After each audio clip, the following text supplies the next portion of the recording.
right now. Pittsburgh's best sports show is about to begin. Call us or tweet us. We've got things to talk about on the Ireland Contracting Nightly Sports Call, powered by FanDuel Sportsbook. All right, thanks a lot. I was going to call you Rolls Royce because I joke around and call him Rolls Royce all the time, but thanks a lot, Royce. I appreciate it. Thanks for tuning in to the Ireland Contracting Nightly Sports Call. I'm Rich Walsh. You gave us a call tonight, 412-575-2600. On the other side, we got Andrew Fillipponi for tonight's show. We do it every Thursday. Isn't that a great nickname, Pony? Rolls Royce, right? What kind of nickname did you have, Richie Rich, growing up? Did you ever hear that one? I many times I heard Richie Rich. What about Pony? Pony Express. That's your Twitter handle. Pony Express, Ride the Pony, all those things. Richie, how about the fact that Aditi Kinkhabwala said today that members of Steelers media said Evan Washburn better hair than you? Would you care to respond to that? No way. She said that on your show today? Well, it was Monday, and we kind of baited her into it and put words in her mouth. But, yeah, she pretty much said it. Oh, my God. I can't believe this. So she took a vote, and they all went against me, the hometown kid, the guy that covers the Steelers, and they picked Evan Washburn's hair over mine. I'm not sure an official vote was conducted, but I just reading between the lines, it sounds like there's a consensus out there that Evan Washburn has better hair than you, and I just thought it was fair to give you an opportunity to respond to that. Well, you know what? Evan Washburn really does have nice hair. We did an interview together, and we took a screenshot. I mean, his hair is great. I love his hair. But, you know, maybe we should do a Twitter poll and see what happens, see what the consensus is among all Steelers fans, not just Richie, Aditi. if you were right about the Steelers-Bills game, I think you need to put out there at some point this year and say, I'm so confident about this Steelers game, my pick. If I get it wrong, I will have my personal barber, give me a Mark Davis haircut. Would you do that? I don't think I could do that. Would you agree to that? Oh, man, that's a tough one. My hair on what the Steelers are going to do. I don't know if I could do that. But maybe for you, Pony, maybe we'll do it on the show. The owner of the Vegas Raiders, to get that bowl cut that he has, if you get a game, put it out there. I'm so confident. I believe in the Steelers so much. If I get this wrong, I will do a Mark Davis bowl cut. All right, you know what? I'll do that before the end of the season. I'll pick one game, and I'll put my hair on the line. I'll put my hair on the line. I like this. I like that. What I don't like, Pony, is Ben Roethlisberger banged up. You saw him there for the cameras going like this. We have video of that. Oh, yeah. Oh, yeah. You'll see it here in a little there bit. He is. Yeah. You'll see his left pec is bothering him. He's still out there fighting through the pain. I'd imagine he's going to practice tomorrow. He's going to play. But you know what? All kidding aside, I think an 80% Ben is better than 100% anyone else they have on this team. So maybe he won't feel the pain during the game. But I would have to imagine, and I know you're going to disagree with me on because I know you want Mason Rudolph to start, but you're going to have to imagine that this is going to linger. There it is right there. See? You can see the video. This is going to linger for a few weeks now. Well, you know, the Steelers, I hear guys like Chris Hoke and Bob say the Steelers still think Mason Rudolph can be a starting quarterback in this league. If that's the case, then play him. You know, that's why you brought Melvin Ingram in. Games like this where Alex Highsmith or TJ Watt might not play, instead of having Cassius Marsh, you've got Melvin Ingram, a former Pro Bowler, to rely on. It was actually a great move by the Steelers to bring him in.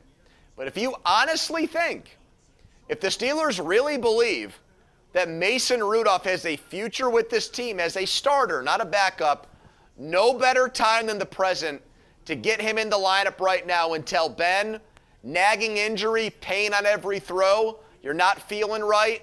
We're going to let Mason take this game. He can beat the Bengals at home. If they don't do that, well, then it's another clue or sign that the Steelers really don't think that Mason Rudolph is their answer at starting quarterback after this year. And this is the perfect game to do it, right? I mean, the Bengals stink. This is a game that they should win at home. They got their entire defense back except for Alu. But you, Richie Walsh, around the Steelers so much, you do not believe that Mason Rudolph will be the Steelers' next starting quarterback when Ben Roethlisberger retires, correct? Yes, I don't. You don't believe that? I don't believe it. I don't believe it. Well, then why do you guys like Bob and Chris Hoke say that? I think it's going to turn into the Landry Jones situation. I don't know. I think they gave him a chance. They feel like they gave him a chance, but I don't think he's going to be the guy, hence bringing in someone like Dwayne Haskins. But I don't know if Dwayne Haskins is going to be the guy. Richie, your boy Louis Riddick hailed the pit. I know. Said on ESPN today they got to give Dwayne Haskins a look this year. I don't know about this year. That's Louis Riddick. Yeah, I mean, he's got to learn this offense. He's got to feel comfortable in this organization. I think maybe next year if Ben doesn't come back. But, hey, I'm wondering if Ben even, if he knew he was going to have this injury and he's going to deal with these aches and pains in this offensive line, does he even want to come back next year, let alone play the rest of the year? Richie, have you ever seen a worse offensive line in your entire life? I'm not talking about at Penn Hills. I'm not talking about at Pitt. I'm talking about with the Pittsburgh Steelers. All right, I'm going to give it a little bit of time. Have you ever seen a worse offensive line? I mean, because they were pretty bad in 2010? I mean, weren't we talking about how bad the offensive line was? But we did have a younger Ben Roethlisberger who was in his 20s, not in his late 30s. So he made them look a lot better. I really thought, and I keep saying that, I was told by someone over there that a great running back's going to make a bad offensive line look good. That's what I thought was going to happen. Richie, they don't treat him like a great running back. No, they don't. That's what I don't understand. They've got him blocking when the offensive line screws up. They don't have him out there like Christian McCaffrey or Le'Veon Bell. They got him in there blocking. I thought that's what Derek Watt was getting paid $3 million to do. The one thing I did want to ask you, but you weren't on at 4 o'clock with me today, I did want to ask you about Derek Watt. What are they doing with this guy? I mean, you're paying him. Waste of money. I said it from day one. And people got mad at me because they thought it would help them get a discount on TJ Watt. Why are they paying him $3 million to do what? A job that Tyler Matakevich did for about $100,000.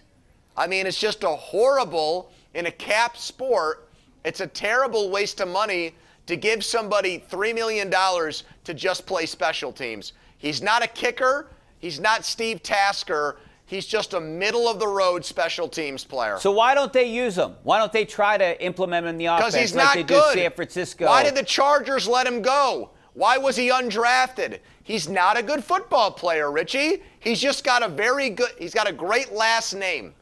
He's got a spectacular last name. If my last name were Pompiani, I might have your job right now. You know what I mean? Yeah, you're right about that. I mean, I think we should just all be Pompiani. We should take on his name. By the way, big week for them. Huge week for the Pompiani family. I'm so excited about Chelsea. She's a great girl, awesome woman. Can't wait for that whole wedding. And I can't wait really for the video we get back of Bob. Number one, his speech. And number two, his dance moves, Richie. Well, there's no doubt. Oh, did I say Chelsea by accident? Yeah. I meant Selena. I'm so sorry. I wasn't going to correct you there. I was just going to drop in the name. But you know what I want to see? What are the odds on we see a video of Bob crying at some point? Oh, 100%. If somebody puts the video out, 100% he will cry. Yeah. And he's been practicing dance moves for months.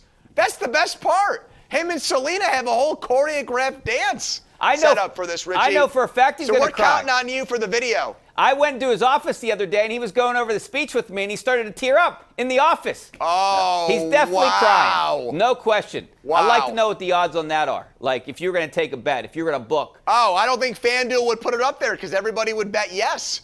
It'd be too easy. Yeah, it would be. I don't think you can make it high enough. All right, Pony, we got to take a break. We got a jam-packed phone line. We're taking your phone calls after the break. 412-575-2600 on the Bordas and Bordas hotline.